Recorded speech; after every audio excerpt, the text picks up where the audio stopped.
Bonjour, je suis heureuse de vous accueillir pour une visite de Saverne. Je suis Laurine, votre guide. Le principe est simple.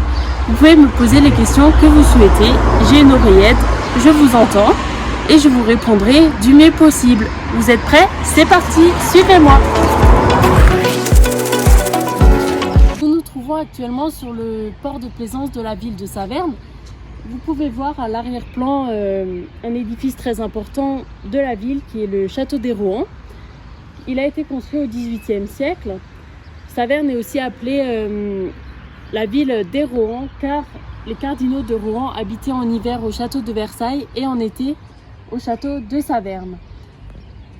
À l'époque, vous pouvez apercevoir un petit bout du parc du château. À l'époque, ce n'était pas du tout ressemblant à ça car il avait 5 km de long. Nous pouvons y trouver des cascades, des fontaines, de grands jardins. Aujourd'hui, il a été vendu par petits lots, donc il n'a plus une très grande surface et actuellement le château et le parc appartiennent à la ville de Saverne. À l'intérieur du château, nous pouvons y trouver une école primaire, plusieurs salles de spectacle ainsi que plusieurs musées. J'entends bien vos questions. Vous voulez qu'on vous montre un petit peu ce qu'il y a sur le port de plaisance.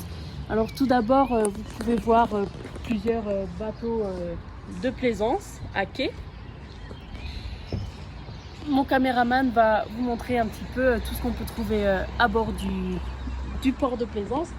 Donc nous pouvons apercevoir une grande terrasse, malheureusement qui est vide car c'est le Covid, donc toutes les terrasses sont actuellement fermées. Il y a la capitainerie, plusieurs food trucks. Là-bas, sur la droite, on aperçoit un mini-golf. Donc voilà, comme c'est la période Covid, d'habitude cette place est très animée, très active, mais tout est fermé malheureusement. C'est pourquoi aujourd'hui nous faisons une visite virtuelle pour que vous puissiez quand même visiter Saverne d'une autre manière.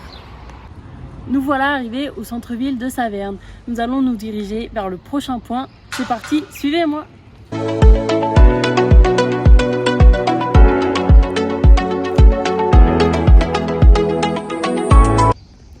Nous nous trouvons actuellement devant la plus belle maison de la ville, la Taverne 4.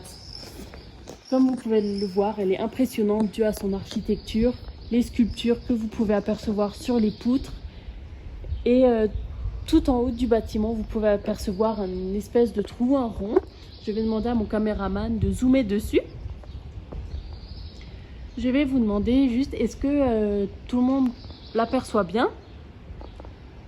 J'entends des oui dans l'écouteur, je pense que tout le monde le voit bien. Donc voilà, je vais vous raconter un petit peu l'histoire due à ce rond.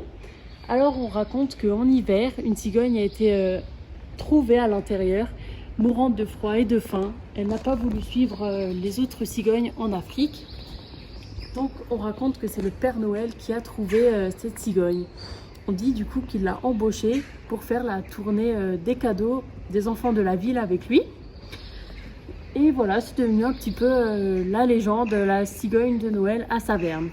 Donc voilà pour la légende. Au rez-de-chaussée, vous pouvez apercevoir un restaurant qui est donc fermé malheureusement dû à la situation sanitaire. Et les 2 étages que vous pouvez apercevoir au milieu appartiennent à l'hôtel de ville qui se trouve juste accolé à la maison. J'entends des questions. Vous voulez savoir quel type de restauration vous pouvez trouver ici. Alors il s'agit de toutes les spécialités alsaciennes, que ce soit de la tarte flambée, de la choucroute, du bekaof, toutes les spécialités vraiment locales. C'est un très bon restaurant.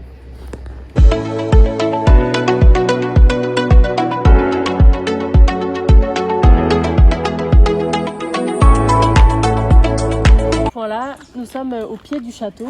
Nous pouvons apercevoir donc les 3 rochers. Donc le premier rocher à gauche qui relie le rocher central grâce au pont du Diable. Et le 3e rocher qui se trouve un petit peu plus sur la droite. J'entends bien ta question. Tu demandes en quoi est fait le château. Alors le château du Haut-Bar est uniquement fait avec le grès rose que l'on peut trouver dans les Vosges. Donc je vais demander à mon caméraman de faire un plan un peu plus précis sur la pierre que l'on peut trouver. Alors voilà, il y a un peu des reliefs et c'est uniquement du grès rose.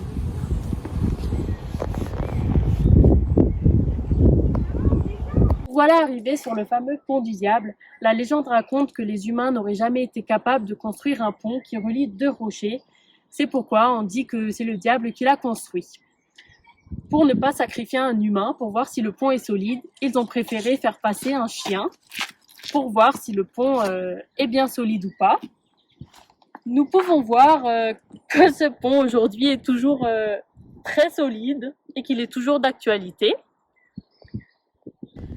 Le château du Haut-Bar est également appelé l'œil de l'Alsace, car depuis le pont du diable et depuis le château, nous avons une superbe vue sur toute la plaine d'Alsace.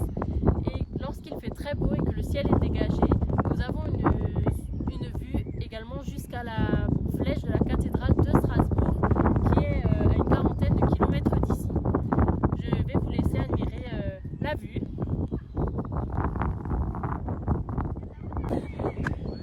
J'entends bien la question de Pauline qui me demande si on peut voir la vue du côté gauche également.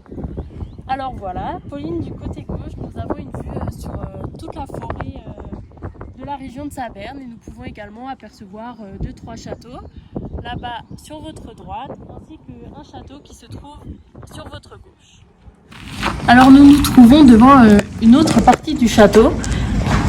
Cependant, cette roche commence à être fragilisée et cet escalier est donc condamné depuis peu de temps car les roches commencent à s'effondrer et c'est devenu très dangereux pour les touristes d'y accéder.